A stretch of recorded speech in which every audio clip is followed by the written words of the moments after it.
Hello and welcome to Flory Models Kit View Time. Today we got something that I didn't even know existed, to be honest with you. Every now and again you get something that catches your eye and you go, what is that? I didn't even know it was a thing. So what we got here is actually Tamiya's own tooled 1/48 scale. Well, this is actually the Kawasaki Hughes 500. And again, this is one of those kits I never knew existed. So thanks to the power of old scale mates over here, we can see this is the said kit, which was actually released in 1972. It was a new toolkit, and we can see down in here from the history of it, they did another version which came out, which was obviously the military version down in there, and that was it. It was only actually out for 1 year, and then nothing else was released. So it looks like that was it. There was no other bits down in here at all. Again, it was just this one in here. Obviously, other manufacturers did their ones and all the rest of it, but from Tamiya's point of view, the kit sort of died a death. So it's really nice to see a kit that actually grabs your attention. And to be honest with you, this is one of those ones because I was like, we're going to have to get it just to have a see exactly what it is. So again, this particular kit is 50 years old. 1972. And down here, it's got a price of $1.80. So look at that, classic. You see, you do get a couple of little figures into it. Clearly, the box has had a bit of a life over the last 50 years, but it's still doing quite well. And you can see some of the other stuff they did. So again, we've got the Harrier GR3 48 scale, the 1/150th scale. This is the Tony Fighter. And again, obviously, I think this one's still around, the 1/100 scale Sikorsky Sea King. But yes, definitely. So your kit number for this one is, if I can find where it is, MA114-200. So whereabouts that is in the food chain, I'm not sure. We are greeted by, we've got the box here and the instructions. Find something to hold back. So if we start in the instructions first, we can see we do have a one-piece sort of pull-out for this one. Obviously, there's nothing in English in the instructions either, but you get the point. So we've obviously got the decal placements down in there. And then over on here, we've actually got the actual build instructions. I'll probably go a little bit closer. There we go. So you can see, pretty straightforward. We've got the cockpit, we've got the rotor head assembly. We've got some nice detail in there. For a kit that's 50 years old, actually, it's not too bad at all. We've got the doors.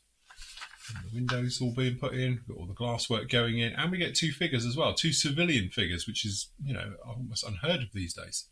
So again, something very, very nice about it. So yes, clearly we've got those. So in here, it does seem a little bit horrible to do it, but it's all separate carded, as you can see down in here. So I'm going to take these out as gingerly as I can to hopefully not tear it apart into a million bits. And the funny thing is, I think this one's been around a while because there is some extras in the box, which I assume is from other Tamiya kits. So we'll keep that all quite nice. And in here, we are greeted by... Oh, got some bits off. Actually, I think these are all the bits running around. So if we start with the decals. So the decals, you can see, actually, even for back in the day, they're really very, very nice. And obviously they would have yellowed and faded and everything else. But to be honest, I can't see any cracking in the paper.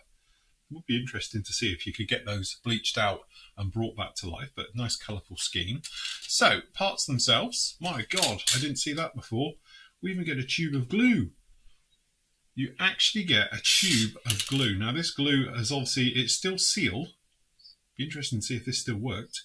But you actually get the glue in the box as well, which again, I never knew. This is all brand new to me, as you can tell.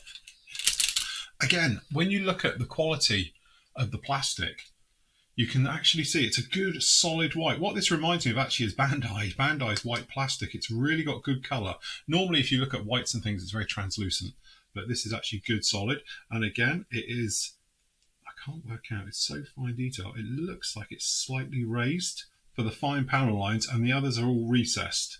So it looks like these very, very fine ones, and they are incredibly fine. I know the camera's going to really struggle to try and show these because they're that fine. But yeah, it has got fine details all the way through. And again, the rest of the big ones for hatches and doors and that's obviously they are all recessed. And again, beautifully done on the inside.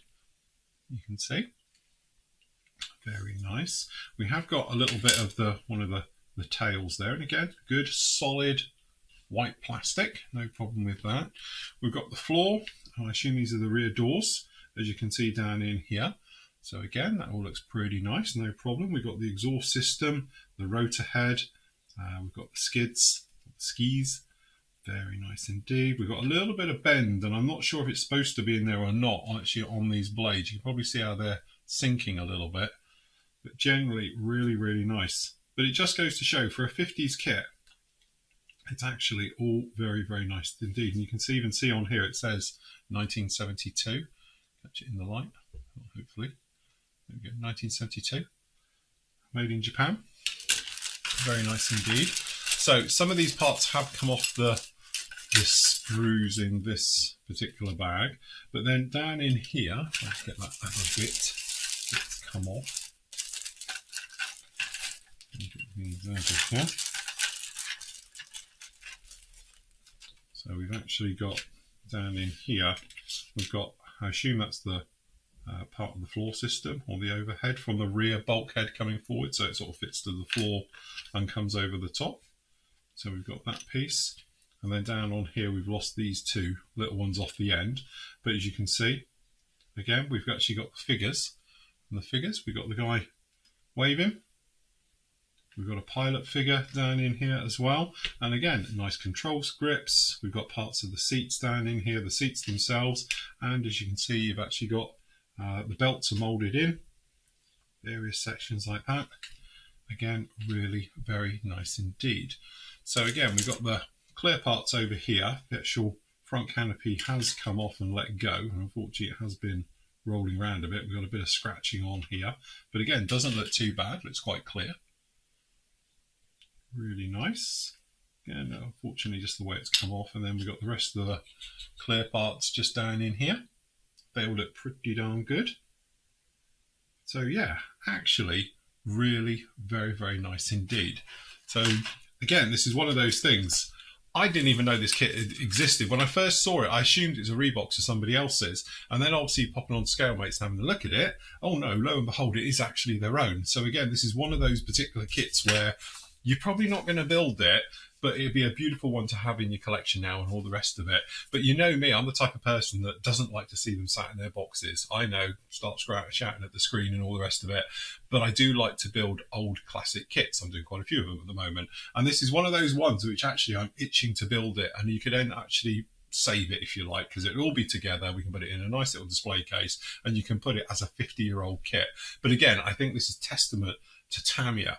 For 50 years ago, you know, this is a year older than me, actually was producing kits of this quality and putting them out, nice little system, and even putting glue in there with them, like this little tiny guy. I assume most of it's evaporated out, and I hate to think what metal that's actually made in. Could be tin or something in there as well for the tube, but really very, very nice touches. And that's a great thing, going back to these old kits.